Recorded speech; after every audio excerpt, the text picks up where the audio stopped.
మనం ఈరోజు జూలై మాసంలో గ్రహస్థితి ఏ విధంగా ఉంది, దాని మూలంగా ఎవరెవరికి ఎటువంటి ఫలితాలు జరగనున్నాయి అనేటువంటి విషయం చెప్తుంది. నేనైనప్పటికీ కూడా చెప్పిస్తుంది సాక్షాత్ లలిత అమ్మవారిగా భావిస్తూ ముందుగా అసలు గోచారం ఎలా ఉంది అని చూసుకున్నట్లయితే మీనరాశిలో శని, వృషభంలో స్వక్షేత్రంలో శుక్రుడు, మిథునంలో గురువు యొక్క సంచారం జరుగుతుంది. ఆ యొక్క శుక్రుడు 26వ తేదీ వరకు అక్కడ ఉంటాడు.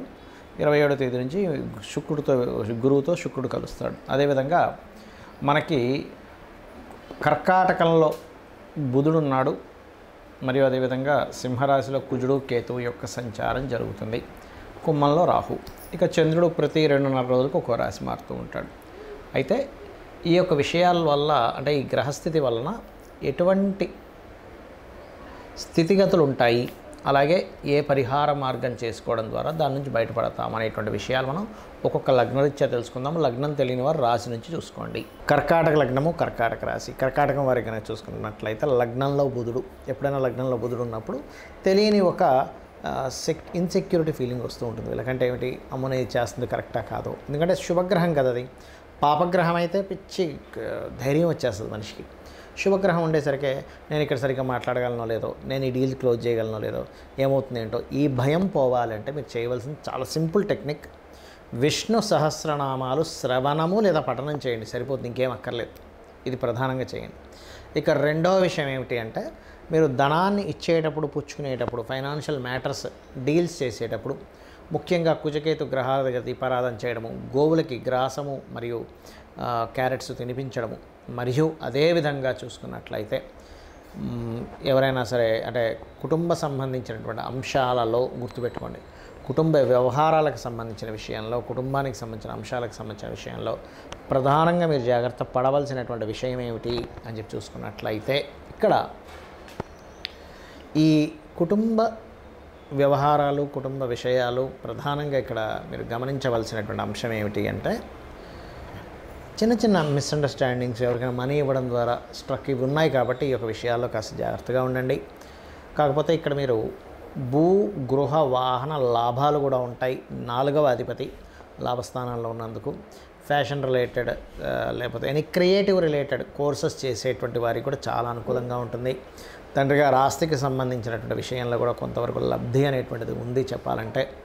అలాగే భాగ్యంలో సప్తమాధిపతి భాగ్యస్థానంలో ఉన్నందుకు రెండవ వివాహం కోసం చేసే ప్రయత్నం కూడా ఫలిస్తుంది. అంటే అదేదో పాపం కొంతమందికి వాళ్ళ గ్రహస్థితిలో 2 వివాహాల యోగం ఉండడం వల్ల వాళ్ళకి సరైనటువంటి పార్ట్నర్ రాకపోవడం వల్ల కొన్ని గొడవల వల్ల విడిపోవడము, కొంతమంది మరణించి ఇట్లాంటివి జరుగుతూ ఉంటాయి. అలాంటి వాళ్ళకి ఒక పార్ట్నర్ అనేది ఖచ్చితంగా అవసరం, మనిషికి మనిషి తోడు ఉండాలి. కాబట్టి రెండవ వివాహం కోసం ప్రయత్నం చేస్తారు.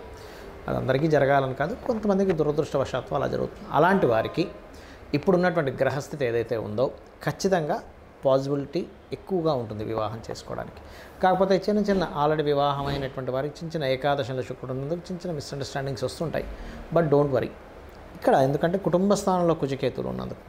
ఇక మీరు ముఖ్యంగా ఫైనాన్షియల్గా బాగా గ్రోత్ జరగాలి అంటే కనుక, ఎందుకంటే 2వ స్థానంలో కుజుడు కేతు ఉన్నాడు కాబట్టి ఓం నవవిద్రుమ బింబశ్రీ న్యక్కారి రతనచ్చదాయై నమః లేదా ఓం ధర్మాధ్యక్ష ధనాధ్యక్ష ధన ధాన్య వివర్ధినియే నమః అనే నామస్మరణ చేయండి. అన్ని విధాలా మీకు బాగుంటుంది. నన్ను చాలామంది అడుగుతున్నటువంటి కొన్ని ప్రశ్నలకి ఇప్పుడు ఈ వీడియోలో నేను మీకు చెప్తాను. చాలామంది ఏంటంటే నన్ను అడుగుతున్నటువంటిది, అసలు ఒక జన్మజాతకం తీసుకున్నప్పుడు అందులో అస్సలు మహాదశ కానివ్వండి, యోగాలు కానివ్వండి సరిగ్గా లేక చాలా దారుణమైనటువంటి స్థితిలో ఉన్నప్పుడు కూడా మనం బయటపడవచ్చా అన్నది చాలామంది అడిగారు. నేను ఒకటే గుర్తుపెట్టుకోండి, మొట్టమొదటిగా మనం అర్థం చేసుకోవాల్సింది ఏంటంటే, గ్రహాలు మిమ్మల్ని దారుణమైన స్థితిలోకి తీసుకెళ్ళట్లే. మీ యొక్క పూర్వజన్మ కర్మే మిమ్మల్ని ఈ దారుణమైన స్థితిలోకి తీసుకొచ్చింది. అది బ్యాడ్ కర్మ అయితేనేమో ఒక రకంగా ఫైనాన్షియల్గా, హెల్త్ పరంగా, అపకీర్తి పరంగా అన్ని విధాలా ఇబ్బంది పడతాం. గుడ్ కర్మ ఉంటే అదే పరంగా మనిషి ఒక స్టేజ్కి వెళ్తాడు. అయితే మనం ఇక్కడ అర్థం చేసుకోవాల్సింది ఏంటంటే, కర్మ మనల్ని ఆ స్టేజ్కి తీసుకెళ్తుంది. కానీ ఆ కర్మ ప్రదాత అయినటువంటి ఆ యొక్క అమ్మవారు కానివ్వండి, స్వామివారు కానివ్వండి, పరమేశ్వరుడు అనుకోండి, మీరు పూజించేటువంటి ఏ దేవతా స్వరూపమైనా కానీ, అది విష్ణువు, శివుడు, రుద్రుడు ఎవరైనా కానీ,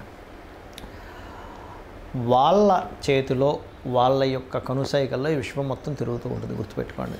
అయితే మీరు ఎటువంటి గ్రహస్థితిలో జన్మించిన ఒకటి నిత్యము గనక దేవతారాధన చేయడము, జస్ట్ మీకు ఏ మహాదశ ఏ అంతర్దశ నడుస్తుందో దానికి సంబంధించిన దానం కనుక ఇవ్వగలిగితే ఇంకొకటి ఇంకేం పెట్టుకోకండి, నేను భగవంతుడిని పట్టుకున్నాను, నాకు ఖచ్చితంగా మంచి జరుగుతుంది అనేటువంటి భావనలో ఉంటే 100% సెట్ అవుతుంది. ఇక రెండవ ప్రశ్న ఏంటంటే, కొంతమంది ఈ మధ్య నన్ను అడిగారు, ఏమండి ఇప్పుడు ఇవాళ రేపు ఎక్కువ సిజరన్స్ అవుతున్నాయి కదా, సిజరన్లో పుట్టినటువంటి వ్యక్తికి కూడా గ్రహాల యొక్క ప్రభావం పడుతుందా అని. ఒకటే గుర్తుపెట్టుకోండి, మనకి పూర్వజన్మ కర్మ వల్ల గ్రహ ప్రభావం అనేది మన మీద ఉంటుంది. ఇప్పుడు సిజరన్లో పుట్టినంత మాత్రం ఆ వ్యక్తి జ్వరం లేకుండా లేదు, ఆ వ్యక్తికి అంటే సి సెక్షన్ చేసి బయటికి తీస్తారు న్యాచురల్గా కాకుండా, అదేవిధంగా ఆ వ్యక్తికి ఏ ఇబ్బందులు రాకుండా ఉండట్లేదు. ఎందుకంటే మంచి కర్మ లేదా మనం ఒక బ్యాడ్ కర్మ చేసామా మంచి కర్మలు చేసుకున్నామా అనేది పూర్వజన్మ దీన్ని బట్టి ఉంటుంది. అయితే ఇక్కడ మరొక క్వశ్చన్ దీనికి అనుసంధానంగా ఏమడుగుతున్నారంటే, ఇప్పుడు మనం పెట్టినటువంటి ఒక ముహూర్తంలో పెట్టుకుంటాం అంటే చాలామంది అడుగుతుంటారు, ఏమండి ఇలాగా న్యాచురల్ డెలివరీ అవ్వదు, సో మీరు ఎవరినైనా పురోహితుల్ని లేకపోతే ఆస్ట్రాలజర్ని కనుక్కొని పలానా 1 వీక్లో మీరు ఒక మంచి రోజు చూసుకొని చేసుకోండి పలానా టైం అని చెప్తూ ఉన్నప్పుడు, ఆస్ట్రాలజర్ని సర్వసాధారణంగా తల్లిదండ్రులు వాళ్ళు పడ్డ కష్టాలు కాకుండా వాళ్ళ పిల్లలైనా బాగుండాలనేటువంటి ఒక మంచి ఆలోచనతో వస్తారు. తద్వారా పలానా రోజు చేసుకోండి బాగుందని చెప్పడం జరుగుతుంది. అయితే ఇక్కడ ఏంటంటే క్వశ్చన్ ఏంటంటే, చాలామంది మరి అలాగ మనం ముహూర్తం పెట్టినప్పుడు ఆ వ్యక్తికి అన్ని కర్మలు పోతాయా ఒక మంచి ముహూర్తంలో పుట్టినప్పుడు అంటే, ఒకటే చెప్తాను నేను మీకు, మనం పెట్టడం కాదు అసలు అక్కడ ముహూర్తం, ఆ జీవుడు అక్కడ పుట్టాలని రాసి పెట్టుంటే ఈ యొక్క ఆస్ట్రాలజర్కి కావచ్చు లేదా పంతులు గారికి ఎవరికైనా మన టెంపుల్స్లో ఉండే పురోహితులు ఎవరైనా పలానా రోజు చేసుకోండి అని చెప్పినప్పుడు వాళ్ళ ఆ జాతకుడు మంచి పుణ్యకర్మలు చేసుకుని ఉంటే ఖచ్చితంగా ఆ టైంకి పుట్టేస్తాడు వీళ్ళు పెట్టిన ముహూర్తానికి. లేదనుకోండి, నేను చాలా కేసెస్ చూసింది ఏంటంటే, మంచి ముహూర్తం పెట్టినా కూడా జీవుడికి ఆ టైంలో పుట్టే యోగం లేదు. అంటే ఆ జీవుడు పలానా కర్మలు అనుభవించడానికి ఒక పర్పస్ కోసం పుడతారు. ప్రతి ఒక్కరు కూడా ఖచ్చితమైన ఒక పర్పస్ ఉంటుంది, ప్రతి జీవి ఒక పర్పస్ కోసం పుడుతుంది. ఆ పర్పస్ కోసం పుట్టేటప్పుడు ఏ సమయంలో పుట్టాలో ముందే డిసైడ్ అయి ఉంటుంది.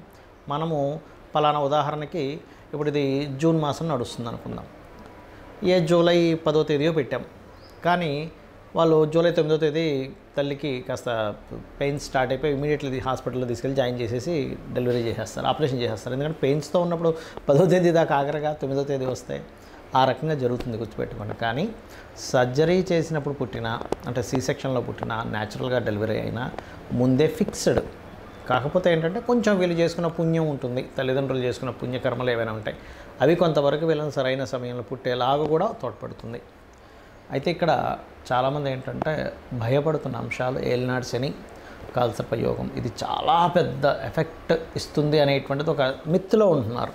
ఒకటి గుర్తుపెట్టుకోండి, నేను చాలా వీడియోలు చెప్పాను, మళ్ళీ చెప్తున్నా, 180 మంది ప్రెసిడెంట్ల జాతకాలు నెట్లో నేను సెర్చ్ చేసి చూశాను. అందులో 90% ఆఫ్ ఈ యొక్క ప్రెసిడెంట్లకి కాలసర్ప యోగం ఉంది.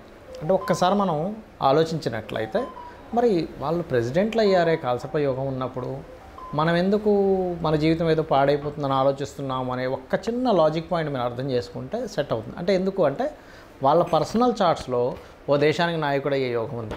కొంతమందికి కాలసర్ప యోగం ఉన్నప్పుడు మంచి డాక్టర్స్ అయ్యారు, మంచి లాయర్లు అయ్యారు, ఐఏఎస్లు ఐపీఎస్లు కూడా ఉన్నారండి. ఇంకా చెప్పాలంటే అంటే ఏమిటి అంటే వాళ్ళ కాలసర్ప యోగం కేవలం మనకు శాస్త్రంలో చెప్పింది ఏమిటి అంటే, మీకు చాలా స్పష్టంగా నేను చెప్పబోయేది ఒకటే, కేవలం ఇది దేశకాల పరిస్థితులకు మాత్రమే కాలసర్ప యోగాన్ని చూడాలి, జన్మజాతకానికి అసలు అప్లై చేయకూడదు. గుర్తుపెట్టుకోండి. ఏమండి లేదండి నాకు దానివల్ల అవుతుంది, అదంతా మీ మిత్ అని చెప్తాను నేను. ఖచ్చితంగా మీ యొక్క నెగటివ్ థింకింగ్ వల్ల అలా అనిపిస్తుంది, దీనివల్లే అవుతుందేమో అని. కానీ వేరే కారణాలు ఉంటాయి. సంపాదించలేకపోతున్నాము, సెకండ్ లార్డ్ ఎక్కడో ఇబ్బంది పడి ఉంటాడు, ఉద్యోగం రావట్లేదండి కాలసర్ప యోగం వల్ల. మీ 10th లార్డ్ చూడండి ఫస్ట్, మీ 10వ అధిపతి ఏమిటి, ఎలా ఉంటుందంటే అన్నిటికీ కూడా తలనొప్పి వచ్చిన కాళ్ళకి ఆయిల్ రాసుకున్నట్టుగా ఉంటుంది పరిస్థితి. కాబట్టి అలా కాదు. 10వ అధిపతి ఏమిటి, వివాహం అవ్వట్లేదు కాలసర్ప యోగం అనుకుంటారు, కాదు. మీ 7వ అధిపతి ఎలా ఉన్నాడు, వివాహ జీవితంలో గొడవలు అయిపోతున్నాయి, విడాకులు అయిపోతున్నాయి, 12వ అధిపతి ఎలా ఉన్నాడో చూడండి. ఆరోగ్యం బాగాలేదు, 4, 5, 6 అధిపతులు ఎలా ఉన్నారో చూడాలి. ఇలా ఒక్కొక్క దానికి పర్టికులర్గా శాస్త్రంలో కొన్ని ఫార్ములాస్, కొన్ని భావాలు చెప్పబడింది. అలాగే ఏలినాడు శని విషయంలో కూడా మీరు గుర్తుపెట్టుకోండి, ఎప్పుడు కూడా శని అనగానే వెంటనే మనం నెగిటివ్గా వెళ్ళిపోయి నాకేం కలిసి రాదు, నేను ఏం చేసినా కలిసి రాదు, అది కాదు. కర్మకారకుడు, కర్మప్రదాత, ఆయనకి ఒక పోర్ట్ఫోలియో ఇవ్వడం జరిగింది. మీ మంచి చెడు కూడా ఆయన ఇస్తాడు.